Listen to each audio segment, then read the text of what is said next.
Pain is the body's way of sounding the alarm that something is wrong. It's paramount that we listen to the intelligence of the body in order to avoid injury. In this podcast, we will explore the wisdom of pain and the ability to discern the difference between pain and discomfort.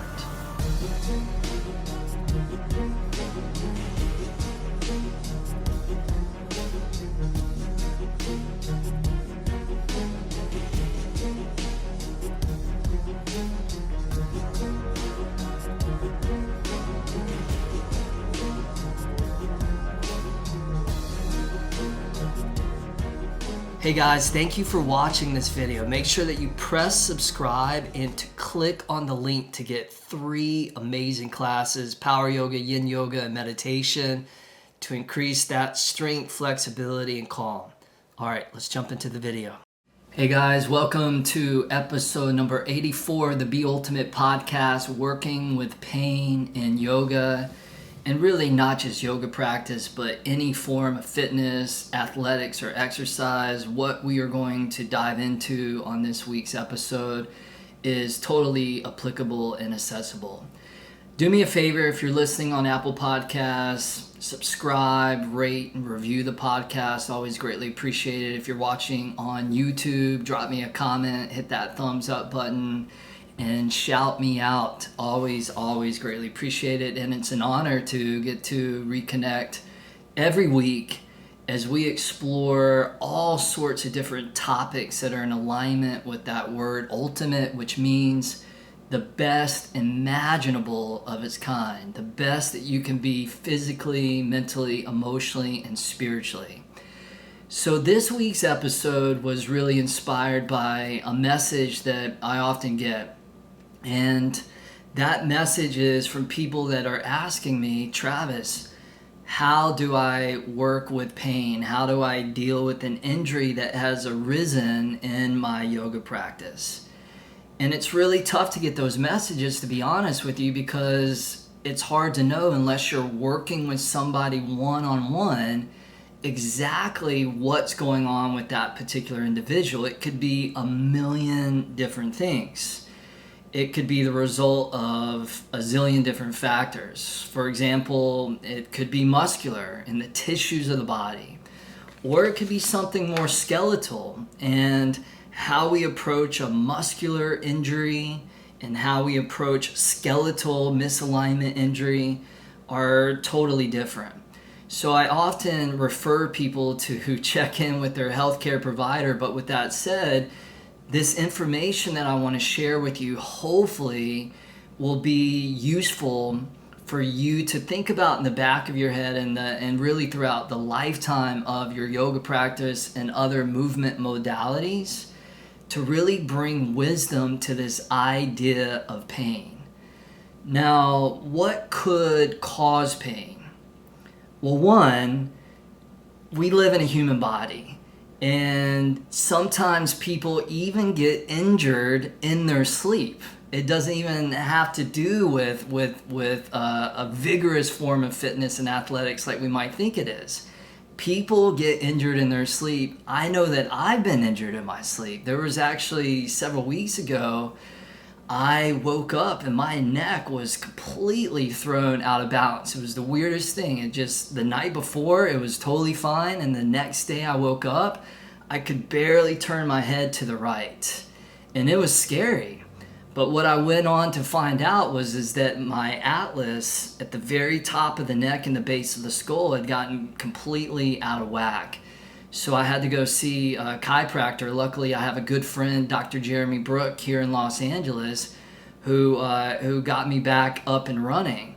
But just to say that in this human body, what is it the Buddha said, that the first noble truth is that life is full of suffering. And not to be pessimistic or to be bleak, but to just say that, look, we face challenges in this human life and in this human body. So part of having a human body is that we all face pain and we also face injury. It also could be related to stress. So for me, in my instance, When this happened, I was in the middle of not sleeping much at night because I have a newborn baby.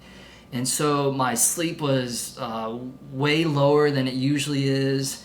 You know, we're also living in these challenging times with the coronavirus and so many issues on a national and global level. Stress is in the air. So sometimes, because of the mind-body connection, when we have stress in our mind, this manifests as an imbalance within our body. It also could be stress from not mental, but a toxic overload. For example, if we are eating poorly, or we're putting things into our body, we're consuming too much caffeine, or we're drinking alcohol, or we're eating too much sugar, whatever it is, if we create too much of a toxic overload in our body, then this can also manifest as pain or injury within this physical form that we're in. Bad lifestyle choices as well. Again, if you're staying up really late or staying up all night, you're not getting enough sleep, if you're partying too much, if you're living an imbalanced lifestyle, inevitably this shows up within the body. What's that expression that says the body keeps the score? You can't run from your body. You can't run from the karma and the choices that you do day in, day out, especially the older you get and the less resilient that your system becomes. So eventually you're gonna have to pay that price. Another cause for injury and pain can be a spiritual form of karma. You know, we go and we have pain, and we go to the doctors, and we go to our healthcare providers, and we go to yoga, and we meditate, and we eat well, and despite all of that, we still have the pain. We still have the injury or the disability that we're working with. And one way that we can look at this is that this is a spiritual form of karma to help us grow and awaken and enlighten. So it's really a deeper manifestation of a cause that's showing up as a symptom again within the body. If you want to change the fruits, you have to change the soil and the roots. And this is the power of going deep into you, not just on a physical level, but mentally, emotionally, and spiritually, and doing the work of bringing awareness and consciousness in the light of wisdom and understanding to what may be hidden underneath the surface and not be on the radar of your consciousness. And as we begin to enlighten that and become aware of that, we begin to grow from that. And as we grow from that, very often we learn what we need to learn in this body and in this lifetime. Now we could go to the other opposite end of the spectrum, and it could have nothing to do with something deep and profound like a spiritual karma, and it could just simply be that the way you're moving your body is in proper alignment. And this is why it's very, very important and paramount that you are trained well. Whether you're doing CrossFit or football or basketball or martial arts or jiu-jitsu or yoga, that you have a good instructor and a good trainer so that you understand precision within your physical bodily alignment. Because if you don't and you're not trained well, it's not a question of if, it's just a question of when. It's inevitable that you will get injured. In yoga, we're looking for what we call integrity within your joints. And the word integrity means, in an anatomical light, that a joint is balanced or even on all sides. And when a joint is balanced and even on all sides, it has stability and it has strength. Without that, we create that imbalance. And then we start to slide into that area where we get impingement. And impingement is when we begin to grind bone into bone, or we begin to overly compress a tissue, or even worse, we begin to pinch a nerve or herniate a disc within our spine, and then the body sounds the alarm system of pain, pain, pain. And then what do a lot of people do in Western society? and now in Eastern society as well, is they go to the doctor and they get anti-pain medication. And all that does is it short circuits the body's messaging and intelligence, but it doesn't fix the cause of the issue.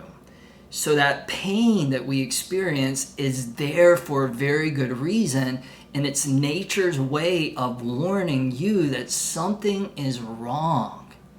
Something is off. And instead of blocking that important system, we want to listen to that, and we want to address it, and we want to do what we need to do to correct it so that we don't go down the rabbit hole of further damage within our body. So our body is the home, it's the temple for our soul, for our spirit. And we want this body, we want this vehicle like a well-oiled, well-tuned sports car to be magnificent so that our soul can fulfill its purpose.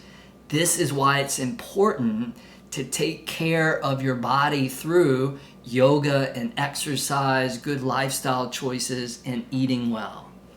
So, forcing your body into a position or a pose that you don't belong in is another cause of injury and pain as well. So you may see a picture in a magazine of a yogi doing some beautiful pose, whether they're bending their body into a pretzel-like position or they're in a deep backward bend or whatever it is, and then you go to do that and you try to force your body, which is totally different, and you're in a totally different place than that yogi, and then you get injured.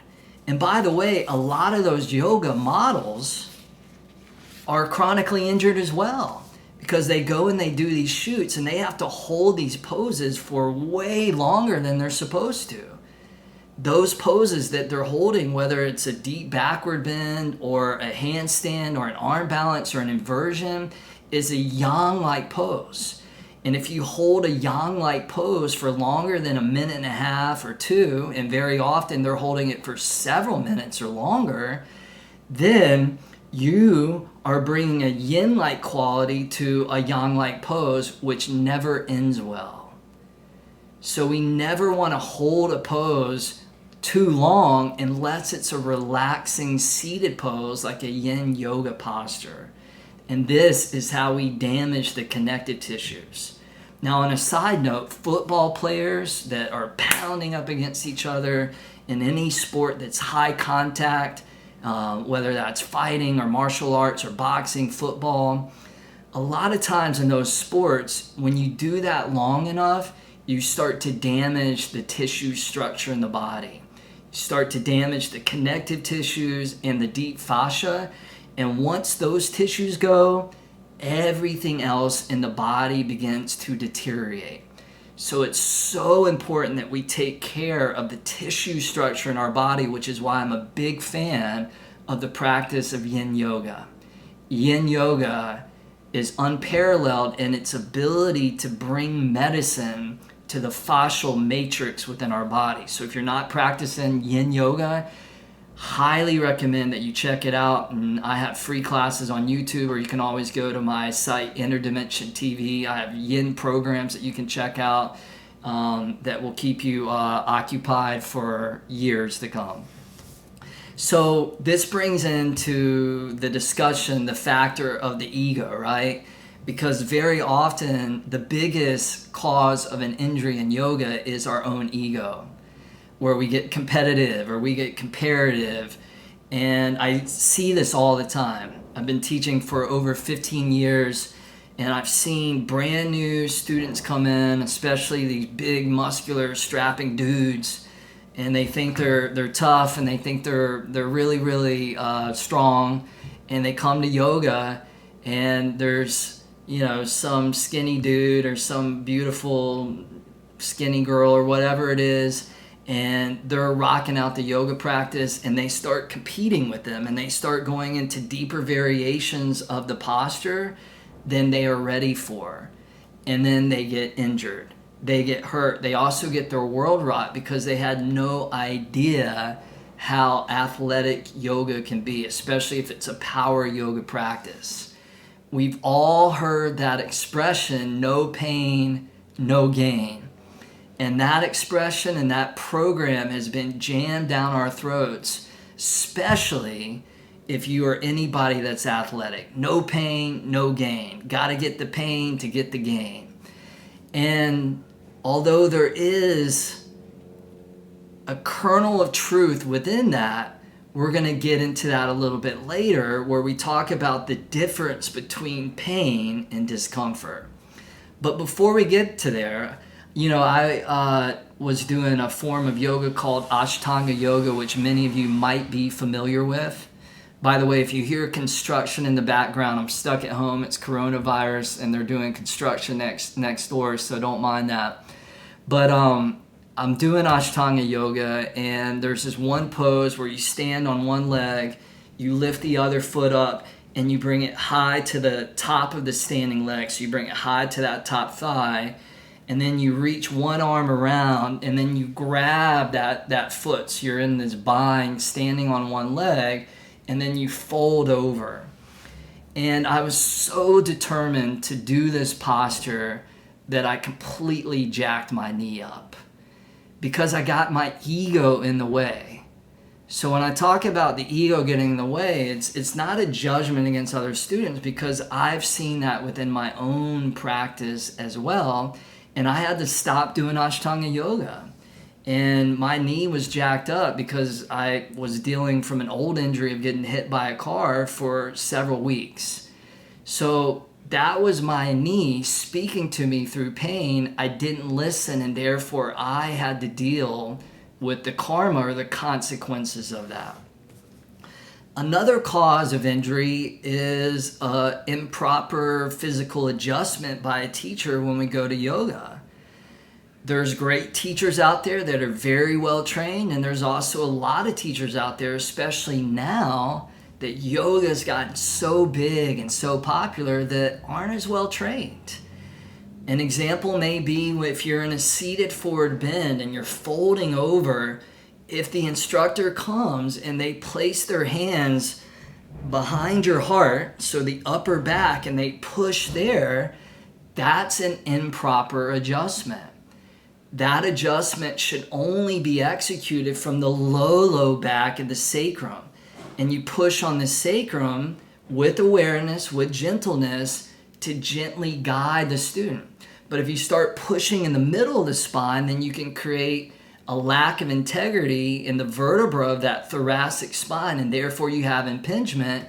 And if it's improper and it's the wrong student, then they could be in a lot of pain. So we want to be very mindful about whose yoga classes we're going to, that we're going to well-trained instructors that know how to adjust properly. And number two, they know how to sequence a class that's safe and smart. Because you could teach a yoga class that's really hard and really strong, but it's not safe sequencing. You also could be the opposite, and you could teach a really hard yoga class, but the sequencing is safe and is smart. So again, just to reiterate, make sure that you are in good hands when you're practicing yoga to mitigate your likelihood of getting injured. Now, let's talk about the difference between pain and discomfort. Because many students will express that they're experiencing pain, but the reality is that what they're really experiencing is good pain. And good pain is what I call discomfort. So there's bad pain, and then there's good pain. Let's talk about bad pain. Qualities of bad pain that you're going to feel is sharpness in the body, bone grinding into bone, where it feels like you're bumping up against the wall and then you're jamming into that wall. Pinched nerve, where it feels like fire ants in that area of the body. There's also, if a limb falls asleep, that's not really that great either, because it means that there's a lack of circulation to that limb.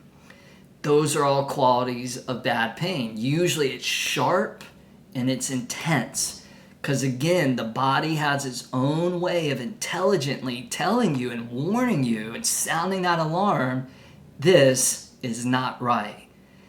In that situation, we obviously want to back off and back out. Now, qualities of good pain or discomfort. This is going to feel more of like you're going to your massage therapist and they're digging an elbow or they're digging a thumb into a knot of tension. It's painful. It hurts. It hurts while you're getting the massage. But what happens is after the massage, how do you feel? You feel amazing, right? You feel so good. And blood's now circulating through this area. You've released tension. So the qualities of discomfort or good pain are very similar to the qualities that you feel from a massage. It's much more dull. It's deep.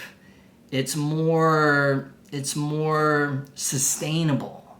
It doesn't have the same intensity and sharpness that the bad pain has. Now, I've been talking about how I have a 6-month-old baby now, and we're teaching her how to sleep through the night, which involves a little bit of sleep training, which means that there's some crying going on, and we're not doing the method called cry it out, where you just let your baby cry all night until they shut down and fall asleep. We're doing something that's a little bit more compassionate. In fact, it's called the compassionate sleep solution. And one thing that our coach has taught us is to be able to discern the difference while our baby is crying, to be able to tell the difference between struggle and suffering. Struggle is okay, so that's like the good pain or the discomfort. Suffering is like the bad pain, and that's not what you want. And you certainly don't want baby to be suffering for too long. A little bit of suffering is okay, but ultimately what you're looking for is that cry to be in that area of struggle. So if they're in that mode of suffering, then you go in and you help them out. You let them know that you're there to support them, and you soothe them, and you love them. And I said, that's the same approach that we bring really to yoga. Struggle is good. Challenge is good. Bumping up against our edge when we're doing it with gentleness and kindness and compassion, that's how we grow. That's a very good thing. We don't want to shy away from that. But suffering and bad pain in yoga and all forms of movement is not good, because then we lose integrity, and we've talked about the results of that. So this is the approach that I want you to bring to your yoga practice. When you're in a yoga posture, I want you to really think about the difference between the struggle and the suffering, or the discomfort and the bad pain. And when you're in the struggle mode or you're in the discomfort, I want you to breathe through that, because that's where you practice staying calm and equanimous, even when you're in that moment of intensity, but you're not going into the bad pain. The moment you go into the bad pain, the moment that you feel your body communicating to you that something is wrong, I want you to listen to that, and I want you to back off and back out. And then either you modify the pose and you find a variation that works for you and your unique body and your unique situation. And if you can't find that, just skip the pose. No big deal. Just skip the pose and jump back into the practice when you're ready. Now, let's talk about what you do if you do get injured. I've been there. I've been there a few times, and inevitably, again, we all are in this body. I got injured just sleeping. So it's probably a good chance that if you haven't been injured yet, that you will face this on some level. So if you get injured, obviously it depends on what the cause is, what the symptoms are, and a whole different range of different factors. But if it's more of a severe injury, you're going to probably have to take off a few weeks. And you need to check in with your healthcare provider. You need to go to the people that you trust that are experts, that are doctors, on some level to help you out. And they'll be part of your team. You want to look at your health care providers as part of your team. I have a chiropractor, I have an acupuncturist, I have a massage therapist, and then I have a Western doctor, and I go to them for different things that I need. But they're my team to keep me healthy and to keep me well. And when I do fall off the path of health and wellness, then I go to them to help me get back on the path. Now, if it's a skeletal issue, you may want to consider going to a chiropractor. I know some people don't like chiropractors, but personally, I'm a big fan of them. And part of that's because I've encountered injuries outside of yoga. Even before I started practicing yoga, I ended up in car accidents and near-death experiences, and maybe that was my spiritual karma that I had to work through. But the chiropractors throughout my life have been very tremendously helpful for keeping my skeletal system and therefore my nervous system well aligned and sharp. Now, sometimes we get a herniated disc, which is when you have two vertebrae in your spine compressing into the disc between the vertebra, and then that little disc between the vertebra either slips out forward, anterior, or backward, posterior. And usually that causes a lot of pain. And in those cases, again, you're going to want to check in with your healthcare provider. Surgery is always a last option. Sometimes you've tried everything else and you take the train all the way to the very end and your last resort is surgery, and you got to do what you got to do, and surgery can be helpful. But it's usually the last resort. Now, if it's more of a minor injury, then it may just mean taking off a few days or a couple of weeks. And maybe that means taking off from power yoga or vinyasa yoga. I remember about 3 or 4 years into my yoga practice, I messed up my left shoulder.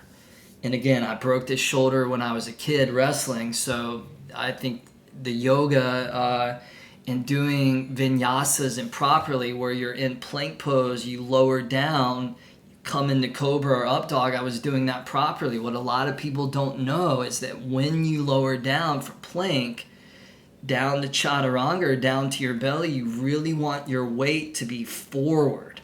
So that as you lower down, you're not collapsing in your shoulders, but you're allowing your triceps and your abdominal muscles to be the areas of the body that support you as you lower down. I didn't know that. I hadn't learned that from my teachers yet. So I messed up my shoulder. So again, very often we're doing these forms of yoga, and power yoga and vinyasa yoga is repetitive. You repeat things a lot. You're doing your sun salutation A's or sun salutation B's, lots of vinyasas and chaturangas. And anything that you repeat with improper alignment, you inevitably are going to get injured. So this is why it might be really good for you, if you haven't, to consider doing a yoga teacher training or studying one-on-one with a really good teacher so you can learn about alignment, and then you'll have that for the rest of your yoga life.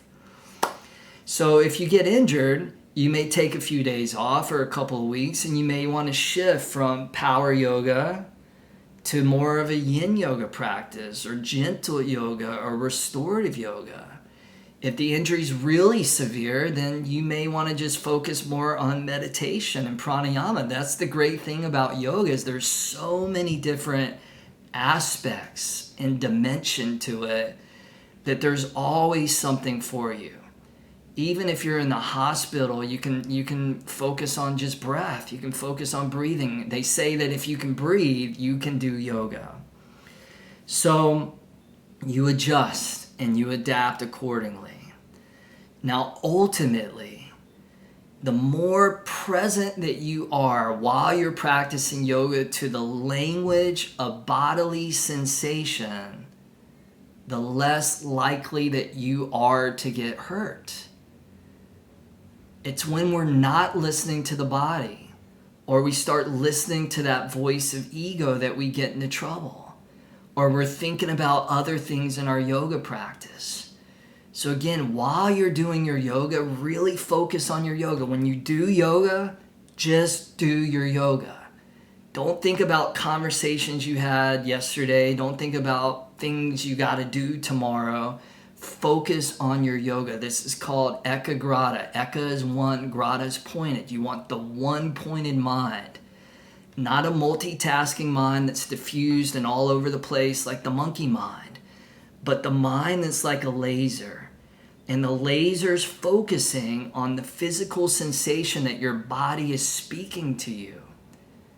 And isn't that the foundation of any healthy relationship? Is based upon two factors. Number one, communication. And number two, listening.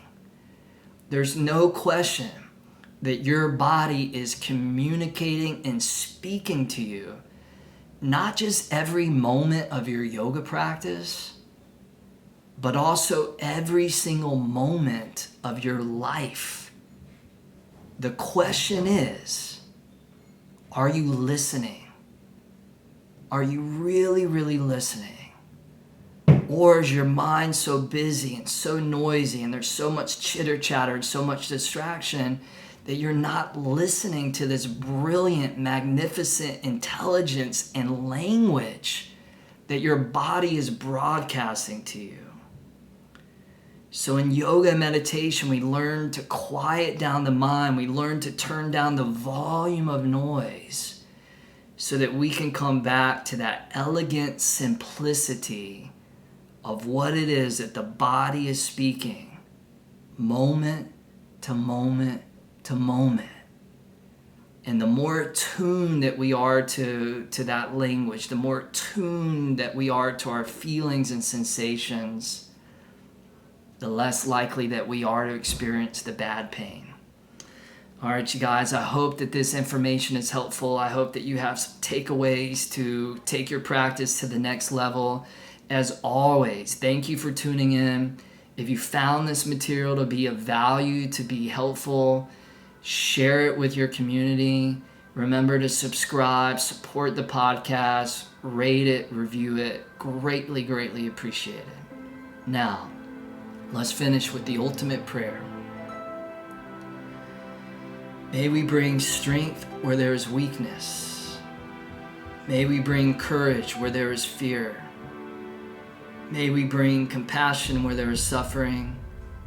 And may we bring light where there is darkness. May we be ultimate.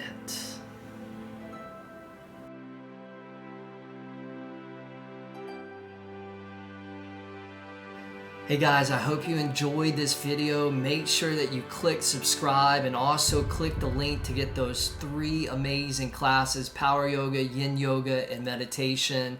See you next time.